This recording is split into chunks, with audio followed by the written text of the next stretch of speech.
Hi, I'm Chris Cooper. Welcome to the Family Plot, Gardening in the Mid-South. Thanks for joining us. We decorate with them, we cook with them, and it wouldn't be Halloween or Thanksgiving without them. Today, we're saluting the ever-versatile fall fruit, the pumpkin. All that and more is just ahead on the Family Plot, Gardening in the Mid-South, so stay with us. This is a production of WKNO Memphis. Production funding for the Family Plot, Gardening in the Mid-South is provided by Goodwin's Landscape and Garden Center in Germantown since 1943 and continuing to offer its plants for successful gardening with 7 greenhouses and 3 acres of plants, plus comprehensive landscape services. International Paper Foundation, the WKNO Production Fund, the WKNO Endowment Fund, and by viewers like you. Thank you.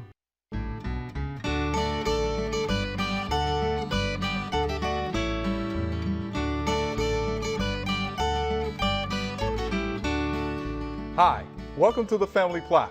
I'm Chris Cooper. Joining me today is Jason Reeves. Jason is a UT garden horticulturist, and Sherry Morris is here. Sherry is a UT Extension agent in Fayette County. Thanks for joining me. Thank you. Okay, Jason, this is going to be fun. You ready for this, Sherry? Yes. Pumpkin carving, okay? So how do we get started? Well, first off, you want to choose the right pumpkin, and this is a good example, one a little bit small, but you want one that has a skin that's not really ribbed, really deeply ribbed, so it's easy to carve. So this is a good example of maybe a little bit larger one that will make it easier. So you want to start with that, and then really you want to gut it next. So you want to take out the insides, and I prefer to do it from the bottom side. So cutting a hole in the bottom, and you can just dispose of that bottom, and then taking the insides out. And one of the easy methods I've found is to actually use a fruit jar flap, because it's sharp around the edge. So you stick that in and scrape it out. But you can also, there's these kits with all sorts of tools, little spoons. A big tablespoon works as well, anything with a sharp edge. So you scoop all that out and clean it out well. And then you're ready to actually do the carving. I would have never thought you could do that from the bottom, though.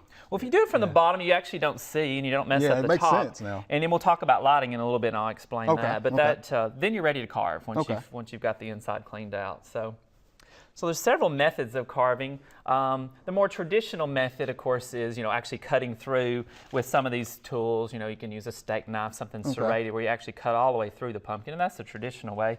And it's okay, but to me it's a little bit boring. It's boring.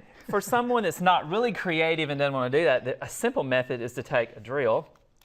And drill a hole, and I'll just demonstrate here. This is a wood bit. You can use any sort of bit. Just you want to kind of go slow with it. And just go right through. Just goes right through. And so that's really simple. Yeah. You can make patterns, different designs if you'd like. But yeah, a real easy method to work. I think I can handle that method. Oh yeah. I think I can do that one. Yeah. My favorite method is actually called the relief method. Relief? And this is, yes, where you're just carving a little bit of the outside. And I like to choose a pumpkin or winter squash that has a different color rind on the outside other than orange, because it contrasts nicely. Now you'll see some of the others we have here are actually orange, but one of the best tools is a cheap wood carving set. This is like $6 or $7 at your craft store. And you can use a linoleum cutter, which is about $25, but these tools work great. And so I'll just demonstrate right here on this one. And before you demonstrate, what kind of pumpkin is this? This is one called Jarrahdale. So it's known for that kind of blue-gray skin and, of course, the orange flesh. It is edible. That's good. Oh, it is edible? Yeah, absolutely. And so I'm just going around kind of making a vine around the edge of this one. So just kind of come along with the tool and twist and turn. Very simple like that. If you're not good at freehanding, you can take a ink pen or a pencil and kind of mark on it. Just follow along with that. But really simple. So you can do something freehand like this. You can use the patterns in these pattern books, and you'll see some of the ones we brought today with the patterns. We've done that, the relief method as well. So really easy. Any of these pattern books are real simple. You cut them out and you just follow the instructions in here. But you tape it on the front of your pumpkin and then follow along with the directions. Where'd you get this book? Where can you purchase you can buy these at any Walmart or any store, so not hard to come by. So a couple different methods. And one of the ones we brought today is a combination of the relief as well as cutting all the way through. So that's another option as well. Okay. Now, how long will this hold up, though? Well, if you only cut out the outside like I've done here, once you've done that, if you'll set it in the sun and let it dry, it'll heal over. And I've had them last 3 and 4 or 5 months before. So depending if it heals properly and dries out well, sometimes it can last a long time.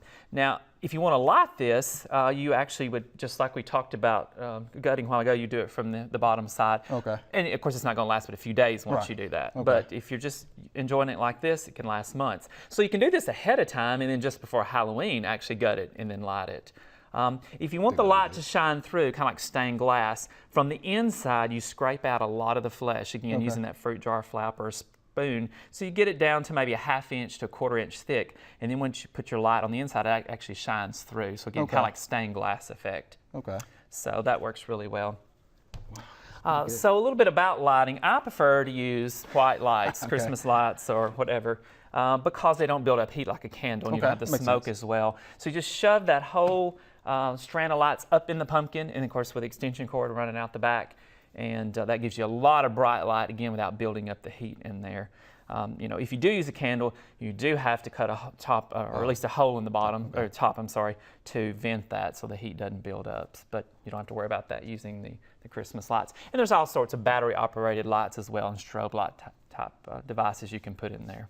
That'd be real nice. Yeah, so it's again, fun. Because you cut out the bottom, it doesn't last as long. Correct. Well, anytime you're going to cut it, I mean, no matter how you cut it, but you know, if you're doing the relief method and you know, not going to light it or going to wait just before Halloween, you can get, you know, could get several months out of this. Okay. Well, let me ask you this, Jason. How do we go about cleaning that to prepare for carving? You know, when you purchase a pumpkin, usually they've been washed, but if they haven't, you just need to wash them, and you can put a little bleach in the water, which will kill any bacteria or fungus that may be on it. So anything that we harvest out of our fields in the UT Gardens, we wash in a 5% bleach solution before we put in our display or carve it. So that just kind of, you know, cleans the outside up. Okay. Wow. So are there some pumpkins that we don't need to carve? They're all, you can carve any of them. Gourds are more difficult to carve. Gourds are traditionally dried out, like a birdhouse gourd. You're probably all familiar with that. Yeah. You really want that to dry totally and turn brown before you cut it. If you cut it while it's still green, wherever you cut it, it will splinter and split. So on a gourd, a hard-shell gourd like the dipper gourd or the birdhouse gourd, you want to let it totally dry out. So that's usually in the spring or the next summer after you've harvested before you can actually carve it. Another thing I'll add, you know, if you've carved this and you want to get several days out of it, you can put it in the refrigerator during the daytime, and it'll keep it fresh, and then bring it back out at night when you're lighting it. So you can get several days out of one that's actually been cut open by keeping it in the refrigerator. Wow. Now, so you get finished with that, Halloween is gone, or Thanksgiving has passed. What do we do with the pumpkins? Do we compost them? Well, you know, this type, you know, if you just did the relief, you could actually eat this. So you could cook it. For eating. Yeah, that's right. And you know, if you've done this method, obviously you don't want to eat this because it's been touched too much. And you have the compost pile, and it comes back to the garden in a different form next year. Yeah. Of course, you can also save the seed out of them and roast them as well in the oven. So. Okay. And Sherry, you probably know about roasting those pumpkin seeds, huh? Yeah. Good. Well, Jason, while we have a little time left, can you talk a little bit about the display at the UT Gardens in Jackson? Yeah, we have 2 acres of pumpkins, gourds, and winter squash each year, about 70 to 80 different varieties. Wow. And so a display opens each year the last Friday in September and runs through the Monday after Thanksgiving. Okay. And it's open daylight to dark, 7 days a week at the UT Gardens, located on 605 Airways Boulevard in Jackson. All right, you got it in.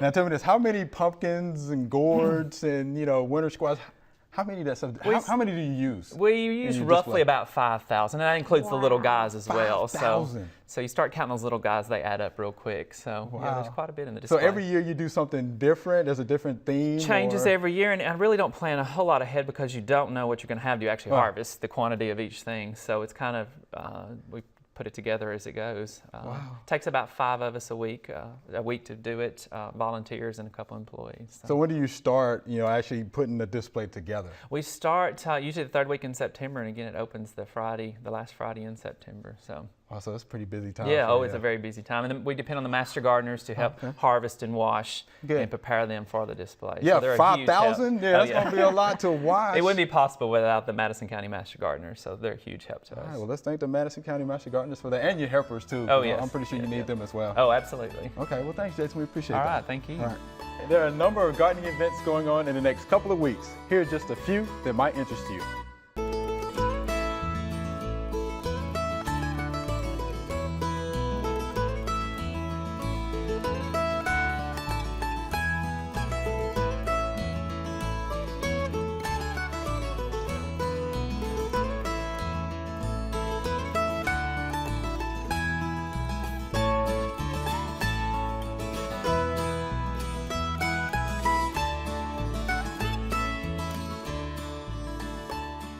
All right, Sherry. Pumpkin chili. Yes. Sounds different. It is different, but you won't be able to taste any difference. Okay. That And much. I like tasting too. That's So good. We're going find to out. do that too. Okay, so how do we get started? First, we're going to start with heating our pot. Okay. I'm going to add a little olive oil to the pot, and then we're going to saute some onions. Okay. And I just used basic yellow onion, and it's a half a cup of onions. Okay. Now, do onions come out of your garden? Unfortunately, they did not. But this would be a perfect okay. recipe for onions out of your garden. And then you're going to add about a pound of a ground meat. And the recipe calls for ground beef. You can use ground turkey, ground pork, or you can use a combination of them. Okay. But we're going to heat all this. And I pre-cooked this meat Okay. just in the matter of time. There you go, Jason. But you want to stir this and get a good saute. The onions should become translucent, and that just means they start to look clear. Okay. And they come very limp while you're cooking them. Okay. And I'm going to turn this up a little bit. Okay. And this is a good and quick, easy recipe to make on the weekends or weeknights. You can start it in a crock pot. It's very quick. You can cook it and freeze it in different batches. But so we're sauteing this, and when we're going to add pumpkin to this, and it may not sound, quite as normal, but actually the pumpkin will serve as a thickener. Okay. It's going to provide some added fiber and, of course, added nutrients to the recipe. Yeah, it sounds just a little different to use pumpkin and It chili. is. It is. Yeah, and I'm a big chili fan. Jason, do you like chili? Absolutely. Yeah. You don't really taste the pumpkin, Okay. but it will provide some texture and some added nutrients. Okay. It's All right. smelling good. It Oh, yeah, it does. is. And so while we're sauteing this, we're going to add the pumpkin. And this is pumpkin puree. Now, if you have time and you have pumpkins, you can use pie pumpkins. This is the best type of pumpkin when cooking because it's smaller. The rind is not as thick as your carving pumpkins. And the meat is much sweeter and more dense. So you get a better product. So look for pie pumpkins. They'll have a little sticker on it that'll say a pie label. pumpkins. So, and if you're using canned, which is perfectly fine, you want to get 100% pumpkin puree. 100%. That means that's all it is pumpkin. Because you can get pumpkin pie filling in I've the seen same that. can, Okay. and that has had added sugar and spices added to it. So you want to use pumpkin puree. Okay. All right, and as you can see, this pumpkin is a bright orange, which indicates it is full of beta carotene. Right. And that is an antioxidant that is found in your orange and yellow and deep green fruits and vegetables. And beta carotene is converted to vitamin A in the body. Okay. And we have to have vitamin A, and studies are showing that vitamin A helps to prevent certain cancers, helps to prevent heart disease, and research is now showing that it prevents certain degenerative processes in aging. So pumpkin is full of nutrients, vitamin A, potassium, vitamin C, but definitely that antioxidant beta carotene. Wow. In fact, beta carotene, as I said, it's converted to vitamin A in the body. Beta carotene is only found on plant sources, where vitamin A, we get that from animal sources. Okay, so it smells good and it's good for you. It does. So that works. now it calls for water. All right. Now I like to add beef broth or beef stock because you just get more of a richer taste. But you can add water, you can half it. But I'm using just, a lot of times grocery stores will have that on sale. And so you can get a good buy on that and it'll keep. So would you use a low sodium if you're You going to add spices as well? you can use a low sodium. So we're going to stir this in. As you can see, that pumpkin just adds a good, rich and creamy texture to this. And a good color as well. Now, if you want to, you can add tomatoes. This is basically a basic chili recipe, and you can start adding other things as well. Okay. Now, the recipe calls for a taco seasoning mix.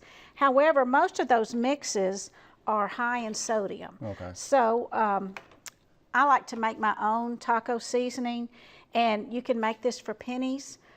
This right here is equivalent to 6 packages that you buy at the grocery store. Okay. So we're going to use about 2 tablespoons, and I'm going to use this. And this has the dry taco seasoning mix has minced onion, garlic powder, chili powder, dried oregano. Wow. A little cornstarch, again, to help with the thickener and help to keep the spices separate from each other. It has cumin, ground cumin, and dried red pepper. Okay. Now, you can adjust those. That's a lot in it. Okay. That is a lot, and again, most of the packaged taco seasonings that you buy in the grocery store have over 2,000 milligrams of sodium. Wow. This recipe has 31 milligrams, so you're getting more of the seasoning, less of the salt. Okay. All right, so we're stirring that in. Then we're going to add some chili powder, some additional chili powder. And again, you can adjust this to your own taste. If you like it really hot, you can add more chili powder or the red pepper. Wow. Okay. It's looking good, Jason. It does. Smelling good, Now, this is basically just your base. Okay. Now, it does call for a can of beans, and I like to add different types of beans. So Okay. I have added the red kidney beans. Yeah, I like red kidney beans. And then I've also mixed those with some of your black beans, just Okay. canned black beans, because it just provides different color. Okay. You can provide pinto beans, kidney beans, white beans, any type of bean. Now, if you've got a big crowd coming over, just add another can of beans. All in right. there. There you go. And that'll stretch it out. There you go. Beans are also full of fiber. They're full of wonderful nutrients. And so as you can see, now, like I said, this is kind of a basic chili recipe. You can add canned or frozen kernel corn to this. You can add just about anything. But the pumpkin, you're mainly adding that to get the texture and to get those added nutrients, specifically the beta carotene. Okay. All right, so you let this simmer for about 30 minutes on the stove, and then you're ready to serve. Now, you know what I'm going to say next, right? We Okay. can try that out if you like. Okay, sure. If Jason doesn't mind, we can do that. Love to try it. Now, while you're doing that, so Jason talked about carving the pumpkins. What do you do with all the pumpkins that are in the pumpkin? That is Can an you cook excellent that? thing. You can cook it. Okay. You know, unless someone wants to put it in their compost heap, you can take the seeds, rinse them out, and that's kind of a tedious job because you've got to get all those strings and membranes. But the seeds, again, are a good protein source. You can get those seeds, wash them, be sure and dry them real well, just on a paper towel. Then you can mix them with olive oil and then salt, sea salt, cinnamon sugar. You can have and you bake them, just roast them in the oven. And you want to turn those because you just want them to get a little golden brown. And then actually the insides, the stringy part, and the seeds you can use and make a soup stock out of that. You can put that in water, add some onions, some celery, some apples, and it'll make a good stock. You want to cook that for about 45 minutes, then strain it, and then you can use that liquid in any type of soup or chili. That sounds good. Wow. Yes. I didn't know you could do I'll have so to much try with the that. pumpkin. How about that? Now, Shay, let's go ahead and we can just Okay. try that. We can pass this over to Jason there. Get this. And as you can see, there's more to using a pumpkin than just pumpkin pie. Yeah. I see Now, that. in the originally the pumpkin itself was used as the crust of the pie. The early colonists would empty it out or clean it out, and then they would fill it with milk, honey, and spices, and then place the whole pumpkin on the coals of their fire, and it would Wow. cook. Didn't know so that. Cool. that was Thank our you. first pumpkin pie. That was the first pumpkin pie. It was that the was. first Thanksgiving? I believe it was. How about that? Okay. You know, All right, Shay, we're going to get this to try. Okay, Jason. All right. as they say, necessity's the mother of invention. I That's guess what they it is. needed They some needed it. dessert. And you Very can good. top it with sour cream, a little cheese, Very good. little And you're right. cilantro. I love pumpkin, but you don't really realize it's in there. You don't, don't taste taste it, it. You don't taste it at all. but it just provides substance, so it makes it a little thicker. Good way to get the kids to eat pumpkin Exactly, in it's disguise. a good way to disguise it. Absolutely. Sherry, we appreciate that. Sure, All right, watch out, enjoyed Martha it. Stewart, all right? All right. Coming up next, our Q&A session.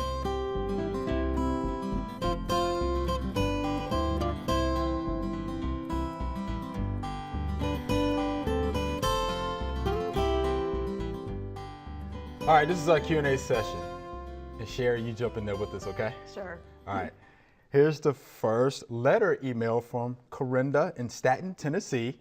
I planted my fig trees too close to my house. They're about 3 years old. The first year, they did not produce any fruit. Last year, they did real good. This year, they seem to look dead, but at the bottom, they did not come back, but no fruit. When is the best time of year to move and replant them? So what do you think about that one, Jason? Well, the first part is, they died back this winter because it was really cold. Yes, colder real than winter, normal. yes. And so pretty much everywhere in West Tennessee, they died to the ground and they had to come back. So that's the reason for that. And you will miss the early season crop. Typically, I'm not sure when this came in, but typically you'll have a second crop later in the season. Yeah. So because it froze back this year, you would just have that second crop. And as far as moving it, it's really best to move it in the spring, because if you move it now, it needs to get established before we have winter. So moving it in the spring, like March, April, is better, and then get it established before the following fall. Okay, agreed. Early spring. Early spring. It's usually what I tell folks. So how would they need to prepare their site?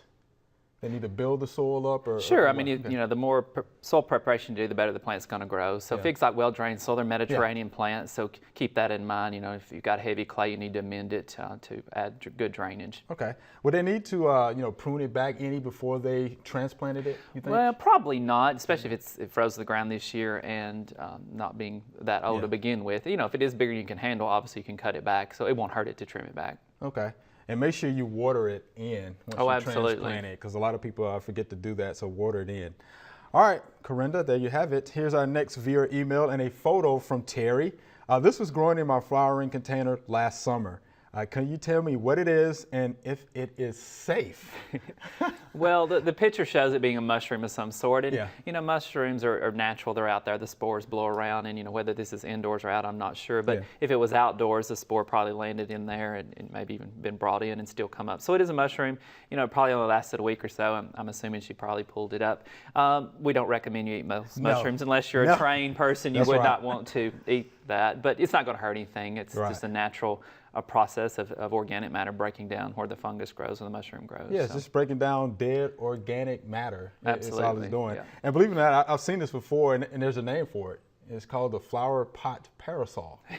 It's what it's called. I actually saw this last summer from a homeowner. So yeah, the flower pot parasol is what it is. And again, just mycelium probably, in the soil itself. And there you have the fungus. Absolutely. That's what you see, the flower of the fungus. So don't worry about that. But yeah, I wouldn't recommend eating it. No. Yeah, you have to be a trained expert to do that. Okay. And it's not going to do any harm to your plant at all. No. So it's going to be just fine. Okay. And actually, if you see mushrooms, it's a good thing. Again, it's breaking down dead organic matter. So it's pretty good. Okay. Here's our next question. When is the right time to pick winter squash? And we're lucky to have you today. Right. So when is the right time to pick that? Well, with winter squash, pumpkins, and gourds are all pretty similar.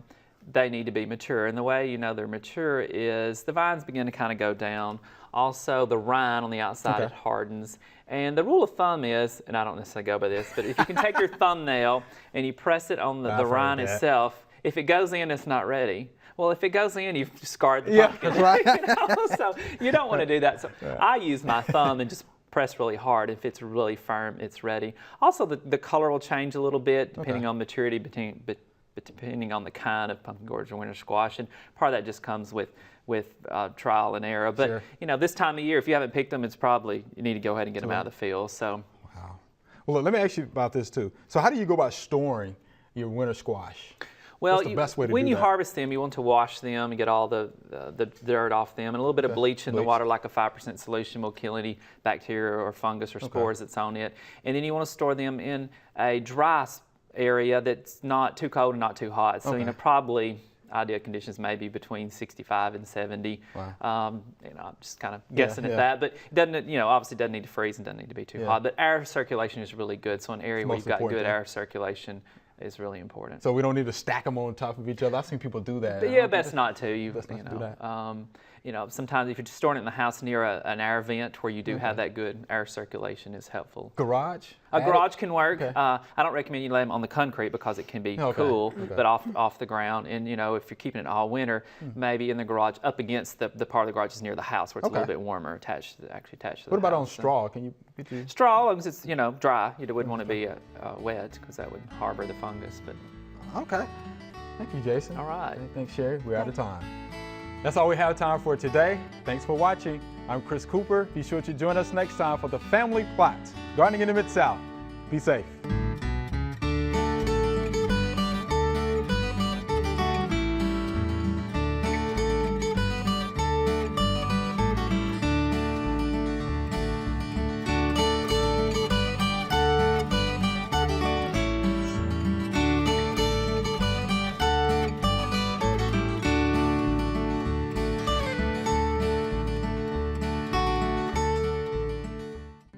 Production funding for the Family Plot, Gardening in the Mid-South is provided by Good Winds Landscape and Garden Center in Germantown since 1943 and continuing to offer its plants for successful gardening with 7 greenhouses and 3 acres of plants, plus comprehensive landscape services.